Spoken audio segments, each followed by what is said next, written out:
Evaluación secundaria, esta se debe realizar solamente hasta que se haya completado la evaluación primaria.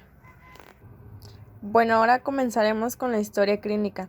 Aquí se debe obtener la mayor información que sea posible porque se deben de considerar los siguientes factores: alergias, medicamentos, enfermedades previas, última comida y eventos o ambiente relacionado con la quemadura. ¿Su hija ha tenido alergias recientemente? No, ninguno. ¿Ha consumido algún medicamento, droga o alcohol? No, ¿Enfermedad previa que haya tenido su hija o embarazos recientes? ninguno. ¿Cuál fue la última comida o bebida que consumió su hija? Caldo de pollo. ¿Cuál evento fue relacionado con la quemadura de su hija? Se le cayó una olla de agua hirviendo. Ahora, viendo el peso corporal, es importante antes de la quemadura para la reanimación de líquidos. En este caso, el peso de la paciente es de 84 kilos. Continuamos con el examen físico completo. En este se evaluará la cabeza, la región maxilofacial, la columna cervical y el cuello, posteriormente el tórax y el abdomen, el periné, la espalda y los glúteos, el músculo esquelético, la región vascular y la región neurológica. Para ver la severidad de una quemadura, es necesario observar los criterios de extensión, su edad, los problemas médicos, las áreas funcionales o cosméticas. Para verificar la extensión de una quemadura es necesario la regla de los 9. Esta se hace en varias regiones corporales representando el 9% o múltiplo de él.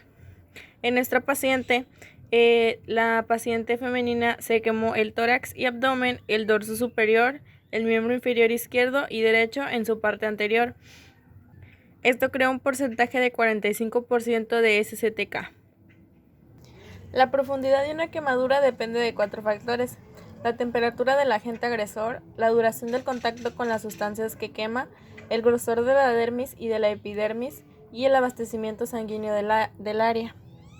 Esto se debe examinar de las primeras 24 a 72 horas. Ahora veremos el principio del manejo y dispositivos para la revisión secundaria.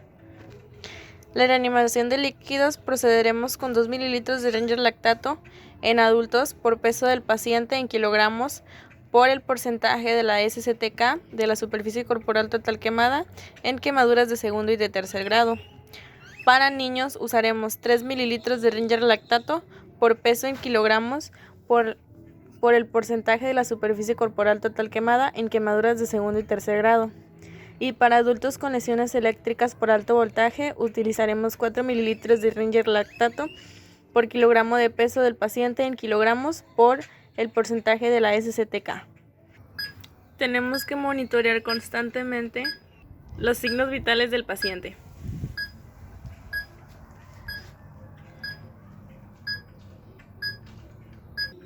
Bueno, tenemos una paciente femenina de 20 años de edad con un peso de 84 kilogramos, la cual sufrió una quemadura al verter una olla de agua hirviendo en tórax y abdomen, dorso superior, miembro inferior izquierdo y derecho en su parte anterior.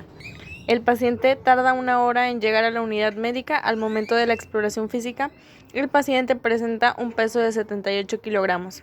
Aquí lo que vamos a hacer en la reposición de líquidos es que vamos a calcular los 2 mililitros de Ringer lactato por los 84 kilogramos del paciente por 45% que fue la superficie corporal total quemada, nos da a un resultado de 7.560. En las primeras 8 horas, pero en este caso el paciente, como tardó 1 hora, le pondremos 7. Aquí se saca el 50% y nos da un total de 3.780 de Ringer lactato. Entre 7 nos da a 540 de Ringer lactato en las primeras 7 horas. Y 8 en la segunda y la tercera sacamos el 25% restante, nos da a 1.890 mililitros de Ringer lactato, y eso entre 8 nos da a 236.25 de Ringer lactato sobre hora. Y de esta manera calculamos la reposición de líquidos. Los factores que tendremos que considerar son la demora en la administración de líquidos, la deshidratación previa, el abuso del alcohol, las lesiones en laboratorios de metanfetaminas y lesiones eléctricas de alto voltaje, además de lesiones por inhalación. En estos casos se requiere mayor cantidad de líquido. En pacientes con una superficie corporal total quemada del 20% o más, es propenso a desarrollar una distensión gástrica. Y aquí lo que pasaría es que podríamos intubar al paciente o también con un trauma asociado, y también prevendríamos el vómito y la broncoaspiración. Para la liberación de longitudinal a través de la piel quemada usaríamos una escarotomía para liberar la presión en el paciente. En quemaduras circunferenciales en tórax o abdomen en niños se utilizará de manera más temprana la escarotomía. Para determinar el manejo del dolor y la ansiedad, primero se debe determinar si el dolor proviene de la lesión por quemadura, si se asocia a un trauma, si es por alguna morfina o ansiedad. En este caso serían los benzodiazepinas. Bueno, en los estudios de laboratorio lo que se haría sería una biometría hemática, una química sanguínea, los electrolitos séricos, urea, nitrógeno en sangre, glucosa, un EGO, examen general de orina, una radiografía de tórax, también podría ser gasometría arterial o electrocardiograma. La lesión por explosión y quemaduras en cuanto a su clasificación, la primaria es onda por explosión, las secundarias son proyectiles de una explosión, la terciaria es arrojados por el aire y la cuaternaria es por calor, luz y o gases tóxicos, aplastamiento por inhalación o asfixia. La quinaria es la contaminación ambiental post-detonación. En el manejo inicial de una quemadura se usa agua templada para enfriar de 3 a 5 minutos.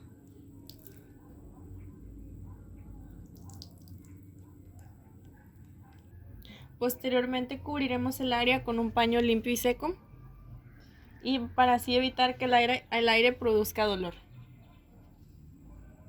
Para quemaduras eléctricas se utilizará un monitoreo cardíaco continuo, y así vamos a cuidar las lesiones severas profundas. En las químicas se retirará la ropa contaminada y los zapatos químicos secos, y en polvo se deben detallar, y vamos a irrigar posteriormente de 20 a 30 minutos. Y en caso de que la sustancia química caiga en el ojo, se debe de hacer una irrigación continua. También debemos de brindarle un apoyo psicológico al paciente, cuidando los sentimientos de culpa, enojo y depresión. Y aquí deberemos saber si la quemadura fue intencionalmente. Y así concluimos la evaluación secundaria.